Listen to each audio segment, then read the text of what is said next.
भागवत महापुराण की जय। कृष्ण कन्हैया लाल की जय। राधा रानी की जय। भगवान श्री कृष्ण के सभी भक्तों को राधे राधे। जय श्री कृष्ण। आज मैं आपको सुनाऊंगी भागवत महापुराण में तीसरे स्कंद में 10वां अध्याय विविध प्रकार की सृष्टियों का वर्णन। विदुर जी ने मैत्रेय जी से पूछा, मुनिवर, भगवान नारायण के अंतर्ध्यान हो जाने पर ब्रह्मा जी ने कितने प्रकार की सृष्टि रचना की? श्री मैत्रेय जी ने कहा, विदुर जी, अजन्म में भगवान श्री नारायण के कथनानुसार ब्रह्मा जी ने कमल कोश से ही सृष्टि रचना प्रारंभ की। उन्होंने कमल कोश के 3 भाग किए, भू, भूव और सव, जिनसे ब्रह्मा जी ने 9 प्रकार की सृष्टि की तथा प्रकृत और वैकृत भेद से एक 10वीं सृष्टि भी की। इस प्रकार कुल 10 प्रकार की सृष्टि उन्होंने की। पहली सृष्टि महातत्व की है। भगवान की प्रेरणा से सत्वादि गुणों से विषमता का होना ही इसका स्वरूप है। दूसरी सृष्टि अहंकार की है, जिससे पृथ्वी आदि पंचभूतों एवं ज्ञान इंद्रियों और कर्म इंद्रियों की उत्पत्ति होती है। तीसरी सृष्टि भूत सर्ग है, जिसमें पंचभूतों को उत्पन्न करने वाली तन मात्राएं रहती हैं।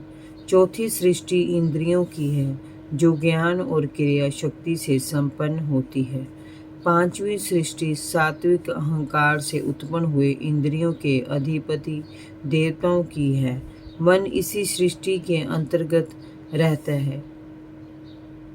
छठी सृष्टि अविद्या की है, जिसमें घृणा, द्वेष, क्रोध, नारकीय जीवन, अंधकार, मोह, आसक्ति, पाप कर्म आदि का समावेश होता है। इससे मनुष्य का जीवन अज्ञान के अंधकार में गिरकर नारकीय कष्टों को भोगता है।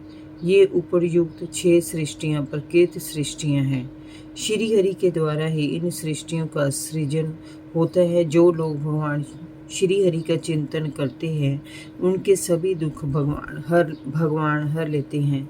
इन 6 प्राकृतिक सृष्टियों के अतिरिक्त 4 वैकृत सृष्टियां हैं। इन्हें समय नारायण ब्रह्मा के रूप में रचते हैं। 7वीं सृष्टि 6 प्रकार के वृक्षों की है। ये स्थावर वृक्ष, वनस्पति, औषधि, लता, तवकसार, विरुद्ध और ध्रुम श्रेणी के हैं। वनस्पति वृक्षों में गुलर, बड़ और पीपल आदि आते हैं। ये वृक्ष बिना बोर आए फलते हैं। औषधि वृक्ष फलों के पक जाने पर नष्ट हो जाते हैं, जैसे धान, गेहूं, चना आदि। लता किसी का आश्रय लेकर बढ़ती है, जैसे ब्राह्मी, गिलोय आदि। तवकसार वे वृक्ष होते हैं जिनकी छाल बहुत कठोर होती है, जैसे बांस आदि। विरुद्ध वह लता है जो पृथ्वी पर ही फैलती है, जैसे खरबूजा, तरबूज, सीताफल आदि। ध्रुव में पहले बोर का फूल आता है, फिर फूलों के स्थान पर फल लगता है, जैसे आम, जामुन आदि। इनका संचार नीचे जड़ से ऊपर की ओर होता है। इनमें ज्ञान शक्ति नहीं होती, ये मात्र स्पर्श का अनुभव करते हैं। 8वीं सृष्टि पशु पक्षियों की है। ये 28 प्रकार की मानी जाती हैं। इन्हें काल का ज्ञान नहीं होता।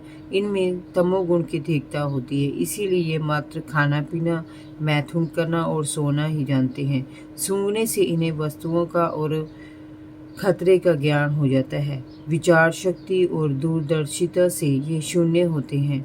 इनमें गौ, बकरा, भैंसा, मृग, सुअर, भेड़, ऊंट, गधा, घोड़ा, खच्चर, कुत्ता, बाघ, भेड़िया, बंदर, खरगोश, हाथी, जिराफ, कछुआ, गोह, मगर आदि पशु आते हैं।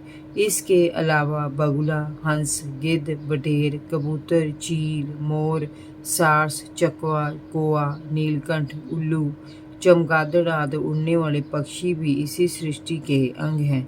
9वीं सृष्टि मनुष्यों की है। इनमें रंग भेद तो होता है, पर मनुष्य एक ही है, जिसमें स्त्री और पुरुष 2 की संज्ञा है।